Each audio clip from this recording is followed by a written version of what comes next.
Hi guys. Here with my friend Buttercup today. She's going to sit with us as we read a few more chapters of Charlie and the Chocolate Factory. When we left off, Grandpa Joe and Charlie had purchased one more chocolate bar with the last bit of their money to see if they could find the golden ticket.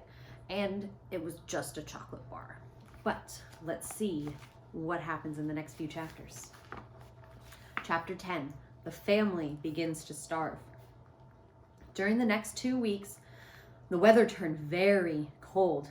First came the snow. It began very suddenly one morning, just as Charlie Bucket was getting dressed for school. Standing by the window, he saw huge flakes drifting slowly down out of an icy sky that was the color of steel. By evening, it lay 4 feet deep around the tiny house, and Mr. Bucket had to dig a path from the front door to the road. After the snow, there came a freezing gale that blew for days and days without stopping. And oh, how bitter cold it was.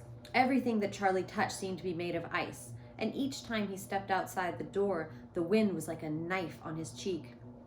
Inside the house, little jets of freezing air came rushing in through the sides of the windows and under the doors, and there was no place to go to escape them. The 4 old ones lay silent, huddled in their bed, trying to keep the cold out of their bones. The excitement over the golden tickets has long since been forgotten.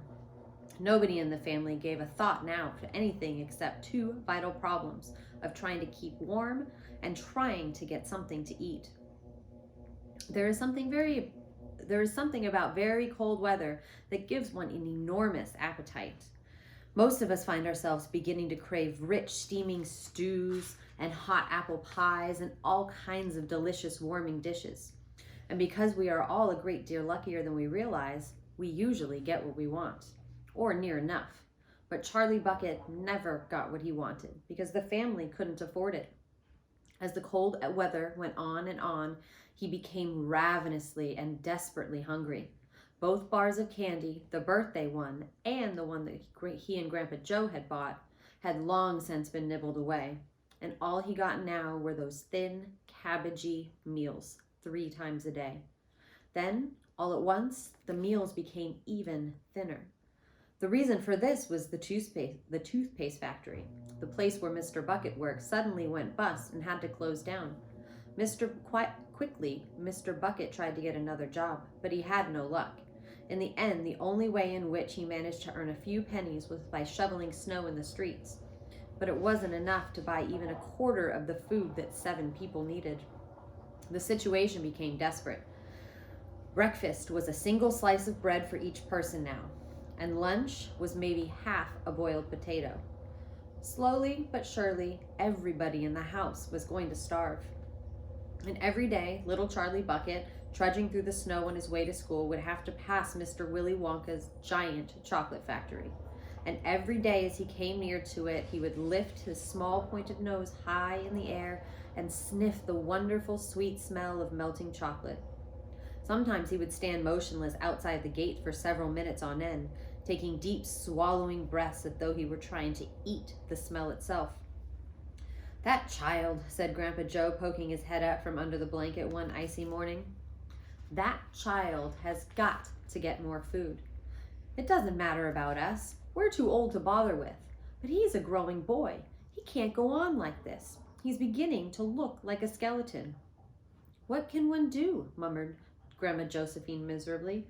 "He refuses to take any of ours. I hear his mother tried to slip her own piece of bread onto his plate at breakfast this morning, but he wouldn't touch it. He made her take it back." "He's a fine fellow," said Grandpa Joe. "He deserves better than this." The cruel weather went on, and every day Charlie Bucket grew thinner and thinner. His face became frighteningly white and pinched. The skin was drawn so tightly over his cheeks that you could see the shapes of the bones underneath.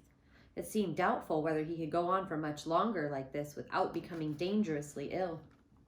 And now, very calmly, with that curious wisdom that seems to come so often to small children in times of hardship, he began to make little changes here and there in the things that he did, so as to save his strength. In the morning, he left the house 10 minutes earlier so he could walk more slowly to school, without ever having to run. He sat quietly in the classroom during recess, resting himself, while the others rushed outdoors and threw snowballs and wrestled in the snow. Everything he did now, he did slowly and carefully to prevent exhaustion. Then, one afternoon, walking back home with the icy wind in his face, and incidentally feeling hungrier than he had ever felt before, his eye was suddenly caught by a piece of paper that was flying in the gutter, in the snow. The paper was of a greenish color, and there was something vaguely familiar about it. Charlie stepped off the curb and bent down to examine it. Part of it was buried under the snow, but at once he saw what it was. It was a $1 bill. He quickly looked around him. Had somebody just dropped it? No, that was impossible because of the way part of it was buried.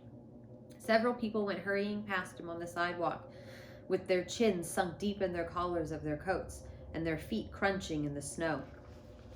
None of them was searching for money. None of them was taking the slightest notice of the small boy crouching in the gutter. Then, was it his, this $1? Could he have it? Carefully, Charlie pulled it out from under the snow. It was damp and dirty, but otherwise perfect. A whole $1. He held it tightly between his shivering fingers, gazing down in it. It meant one thing to him at the moment, and only one thing. It meant food. He held it tightly between his shivering fingers, gazing down at it. It meant just read that. Automatically, Charlie turned down and began moving towards the nearest shop. It was only 10 paces away. It was a newspaper and a stationery store, the kind that sells almost everything, including candy. And what else could he do? He whispered to himself quickly. He could buy one luscious bar of candy and eat it all up, every bit of it, right then and there. And the rest of the money he would take straight back home and give to his mother. Chapter 11, The Miracle. Charlie entered the store and laid the damp $1 bill on the counter. One Wonka's Wimple Scrumptious Fudge Mellow Delight, he said, remembering how much the one he had loved on his birthday. The man behind the counter looked fat and well fed. He had big lips and fat cheeks and a very fat neck. The fat around his neck bulged out of the top of his collar like a rubber ring, and he turned and reached behind him for the candy bar, and then turned back again and handed it to Charlie. Charlie grabbed it quickly and tore off the wrapper and took an enormous bite. Then he took another and another. And oh, the joy of being able to cram large pieces of something sweet and solid into one's mouth. The sheer blissful joy of being able to fill one's mouth with solid, rich food. You look like you wanted that one, Sonny, the shopkeeper said pleasantly. Charlie nodded, his mouth bulging with chocolate. The shopkeeper put Charlie's change on the counter. Take it easy, he said. It'll give you a gut ache if you swallow it like that without chewing. Charlie went on wolfing the candy. He couldn't stop. And in less than half a minute, the whole thing had disappeared down his throat. He was quite out of breath, but he felt marvelously, extraordinarily happy. He reached out a hand to take the change. Then he paused. His eyes were just level above the counter. They were staring at the little silver coins lying there. The coins were all dimes. There were 9 of them altogether. Surely it wouldn't matter if he spent just one more. I think, he said quietly, I think I'll have just one more of those candy bars. Same kind as before, please. Why not? Said the shopkeeper, reaching behind him again and taking another Whipple Scrumptious Fudge Mellow Delight from the shelf. He laid it on the counter. Charlie picked it up and tore off the wrapper, and suddenly, from underneath the wrapper, there came a brilliant flash of gold. Charlie's heart stood still. It's a golden ticket, screamed the shopkeeper, leaping about a foot in the air. You've got the golden ticket. You found the last golden ticket. Hey, what do you know? Come and look at this, everybody. This kid's found Wonka's last golden ticket. There it is, right there in his hands. It seemed as though the shopkeeper might be going into a fit. In my shop, too, he yelled. He found it right here in my own little shop. Somebody call the newspaper quick and let them know. Watch out now, Sonny. Don't tear it as you unwrap it. That thing's precious. In a few seconds, there was a crowd of about 20 people clustering around Charlie, and many more were pushing their way in from the street. Everybody wanted to take a look at the golden ticket and the lucky finder. "Where is it?" somebody shouted. "Hold it up so we can all see it." "There it is, there," someone else shouted. "He's holding it in his hands. See the gold shining?" "How did he manage to find it, I'd like to know," a large boy shouted angrily. 20 bars a day I've been buying for weeks and weeks." "Think of all the free stuff he's getting too," another boy said enviously. "A lifetime supply." "He'll need it, the skinny little shrimp," a girl said laughing. Charlie hadn't moved. He hadn't even unwrapped the golden ticket from around the candy bar. He was standing very still, holding it tightly with both hands while the crowd pushed and shouted all around him. He felt quite dizzy. There was a particular floating sensation coming over him, as though he were floating up in the air like a balloon. His feet didn't seem to be touching the ground at all. He could hear his heart thumping away loudly, whereas something was in his throat. At this point, he became aware of a hand resting lightly on his shoulder. When he looked up, he saw a tall man standing over him. "Listen," the man said, "I'll buy it from you. I'll give you $50. How about it, eh? I'll give you a new bicycle as well, okay?" "Are you crazy?" shouted a woman who was standing equally close. "Why, I'd give him $500 for that ticket. You want to sell that ticket for $500, young man?" "That's quite enough of that," the shopkeeper shouted, pushing his way through the crowd and taking Charlie firmly by the arm. "Leave the kid alone, will you? Make way here. Let him out." And to Charlie, as he led him to the door, he whispered, "Don't you let anybody have it. Take it home, quickly, before you lose it. Run all the way and don't stop till you get there, you understand?" Charlie nodded. "You know something?" the shopkeeper said, pausing for a moment and smiling at Charlie. "I have a feeling you needed a break like this. I'm awfully glad you got it. Good luck to you, Sonny." "Thank you," said Charlie, and off he went, running through the snow as fast as his legs would go. And as he flew by Mr. Willy Wonka's factory, he turned at it and waved and sang out, "I'll be seeing you. I'll be seeing you soon." And 5 minutes later, he arrived at his own home. Okay, chapter 12. What it said on the golden ticket. Charlie burst through the front door shouting, "Mother, mother, mother!" Mrs. Bucket was in the old grandparents' room serving them their evening soup. "Mother!" yelled Charlie, rushing in on them like a hurricane. "Look, I've got it, Mother, look, the last golden ticket. It's mine. I found some money in the street and I bought 2 candy bars, and the second one had the golden ticket. And there were crowds of people all around me wanting to see it, and the shopkeeper rescued me, and I ran all the way home, and here I am. It's the 5th golden ticket, Mother. I've found it." Mrs. Bucket simply stood and stared, while the 4 old grandparents, who were sitting up in bed balancing bowls of soups on their laps, all dropped their spoons with a clatter and froze against their pillows. For about 10 seconds, there was absolute silence in the room. Nobody dared to speak or move. It was a magic moment. Then, very softly, Grandpa Joe said, "You're pulling our leg, Charlie, aren't you? You're having a little joke." "I am not," cried Charlie, rushing to the bed and holding out a large, beautiful golden ticket for him to see. Grandpa Joe leaned forward and took it close to him, his nose almost touching the ticket. The others watched him, waiting for the verdict. Then very slowly, with the slow and marvelous grin spreading all over his face, Grandpa Joe lifted his head and looked straight at Charlie. The color was rushing into his cheeks, and his eyes were wide open, shining with joy. And the center of each eye, right in the very center, in the black pupil, was a little spark of wild excitement. Was slowly dancing. And then the old man took a deep breath, and suddenly, with no warning whatsoever, an explosion seemed to take place inside of him. He threw up his arms and yelled, "Yippee!" And at the same time, his long, bony body rose up out of the bed, and his bowl of soup went flying into the face of Grandma Josephine. And in one fantastic leap, the old fellow of 96 and a half, who hadn't been out of bed in the last 20 years, jumped onto the floor and started doing a dance of victory in his pajamas.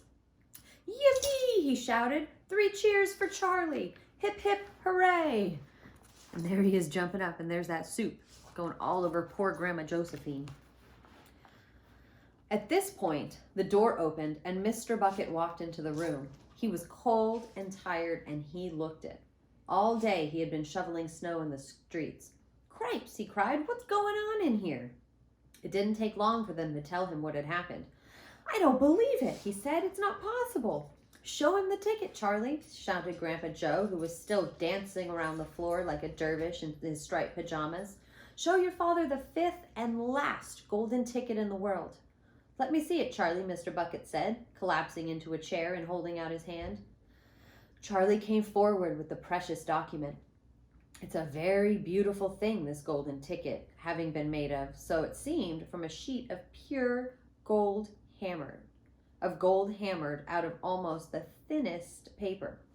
On one side of it, printed by some clever method in jet black letters, was the invitation himself from Mr. Wonka. Read it aloud, said Grandpa Joe, climbing back into the bed at last. Let's all hear exactly what it says. Mr. Bucket held up the lovely golden ticket close to his eyes. His hands were trembling slightly, and he seemed to be overcome by the whole business. He took several deep breaths and then cleared his throat and said, All right, I'll read it. Here we go. Greetings to you, the lucky finder of this golden ticket from Mr. Willy Wonka. I shake you warmly by the hand. Tremendous things are in store for you. Many wonderful surprises await you. For now, I do invite you to come to my factory and be my guest for 1 whole day. You and all the others who are lucky enough to find my golden tickets. I, Willy Wonka, will conduct you around the factory myself, showing you everything that there is to see. And afterwards, when it's time to leave, you will be escorted home by a procession of large trucks. These trucks, I can promise you, will be loaded with enough delicious eatables to last you and your entire household for many years. If at that time, at any time thereafter, you should run out of supplies, you only have to come back to the factory and show this golden ticket, and I shall be happy to refill your cupboard with whatever you want. In this way, you will be able to keep yourself supplied with tasty morsels for the rest of your life. But this by no means is the most exciting thing that will happen on the day of your visit. I am preparing other surprises that are even more marvelous and more fantastic for you and for all of my beloved golden ticket holders. Mystic and marvelous surprises that will entrance and delight, intrigue, astonish, and perplex you beyond measure. In your wildest dreams, you could not imagine that such things could happen to you. Just wait and see. And now, here are your instructions. The day I have chosen for the visit is the first day of the month of February. On this day and no other, you must come to the factory gates at 10 o'clock sharp in the morning. Don't be late. You are allowed to bring with you either 1 or 2 members of your own family to look after you and ensure that you don't get into mischief. One more thing. Be certain to have this ticket with you. Otherwise, you will not be admitted. Signed, Mr. Willy Wonka. The first day of February, cried Mrs. Bucket. That's tomorrow. Today's the last day of January. I know it is. Cripes, said Mr. Bucket. I think you're right. You're just in time, shouted Grandpa Joe. There's not one moment to lose. You must start making preparations at once. Wash your face, comb your hair, scrub your hands, brush your teeth, blow your nose, cut your nails, polish your shoes, iron your shirt, and for heaven's sake, get all that mud off your pants. You must get ready, my boy. You must get ready for the biggest day of your life. Now, don't overexcite yourself, Grandpa, Mrs. Bucket said. And don't fluster poor Charlie. We must try to keep very calm. Now, the first thing to decide is this. Who is going to go with Charlie to the factory? I will, shouted Grandpa Joe, leaping out of bed once more. I'll take him. I'll look after him. You leave it to me. Mrs. Bucket smiled at the old man. Then she turned to her husband and said, How about you, dear? Don't you think you ought to go? Well, Mr. Bucket said, pausing to think about it. No, I'm not sure that I should. But you must. There's no must about it, my dear, Mr. Bucket said. Mind you, I'd love to go. It'll be tremendously exciting, but on the other hand, I believe that the person who really does deserve to go most of all is Grandpa Joe himself. He seems to know more about it than we do. Provided, of course, he feels well enough. Yippee! Shouted Grandpa Joe, seizing Charlie by the hands and dancing around the room.